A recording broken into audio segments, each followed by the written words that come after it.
In this video, I will show you how to make a histogram with Google Sheets. And just as a disclaimer, it isn't working all the way like I would hope it would. I don't know why it's doing that, but it's okay. It's not ideal, but if it doesn't work exactly for you like it should as well, it's okay. It's not too bad. I'll show you in a second what I mean. Anyways, here I have data from the National Longitudinal Survey of Youth, and my variable that I'm working with is called weight, so this is weight in pounds, and the variable you'll be working with is income, but both are from the National Longitudinal Survey of Youth. It doesn't mean that we recorded these in when they're young, it just means that it's from that particular survey. But anyways, so here we have our data, and you can notice that we have negatives here. And these negatives mean that the data is missing, that these people didn't respond, probably because they dropped out of the survey, because it's a really long period of time, over like 50 years or something like that. It's a really long one. So these people dropped out at this time point, or they just didn't respond for some reason, and these different negative numbers mean different things, but we don't care what the differences are. We just care that the negative numbers are missing. So we want to get rid of them, because if we keep them there, then if we do any statistics on it, we will lose the accuracy of the statistic, right? If we get an average of this data, then the average will be lower than it's supposed to. Or if we make a histogram, it won't look right, okay? Because negative numbers don't make sense, so we need to remove them. So I'm going to highlight it just by clicking the A up here. And then I'm going to go to data and then filter. We're going to use the filter function. And you should notice that this little arrow pops up here. I'm going to click that, and then I'm going to uncheck the negatives. And then press OK. So that will get rid of them. And it's in order for us, so the negatives were first. It's okay, so now you notice the negatives are gone. Well, actually, they're just kind of hidden. If you can see here, the rows between 6 and 9, for example, are missing. So it just kind of hid those negative numbers. If you want to kind of permanently get rid of them, you just copy and then add a new sheet with this little plus sign down here at the bottom, and then paste. I'm going to paste special, just the values. And then here we have it, and now no rows are missing on this sheet. Okay?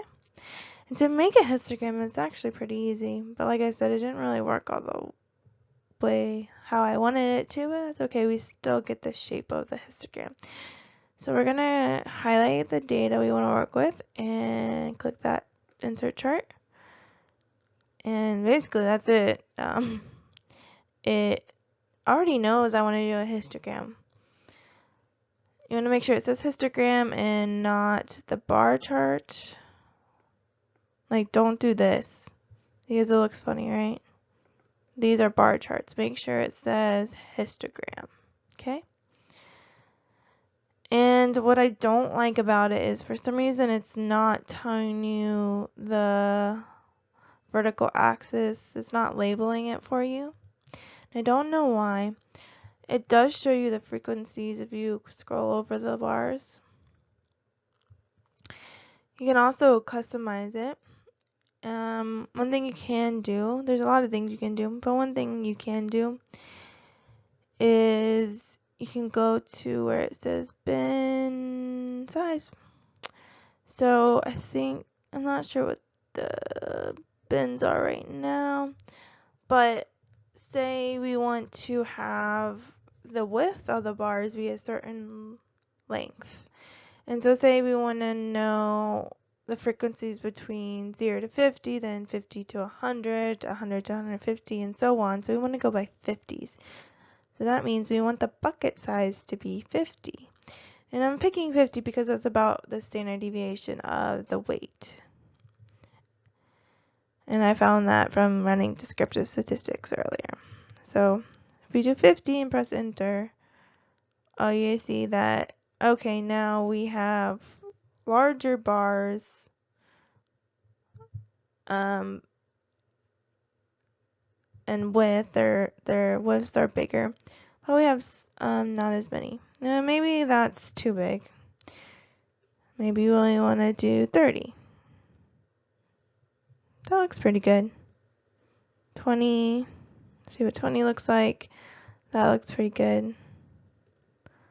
10's good. You know, you don't want to get too small, but you don't want to get too big either. So if you did like 100, right, that doesn't, 3 bars is not enough at all. 50 is not bad. I'd probably go a little bit smaller than 50, at least like 30 or so. But anyway, once you pick that,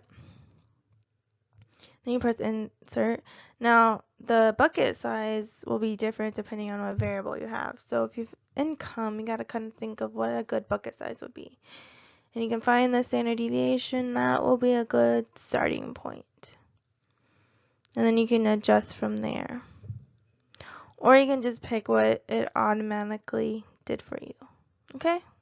That was totally fine. It automatically picks it for you. Just keep it like that, unless you want to change it. And then I'm going to go to insert. And voila, we have our chart here, and you can just copy and paste that into Word.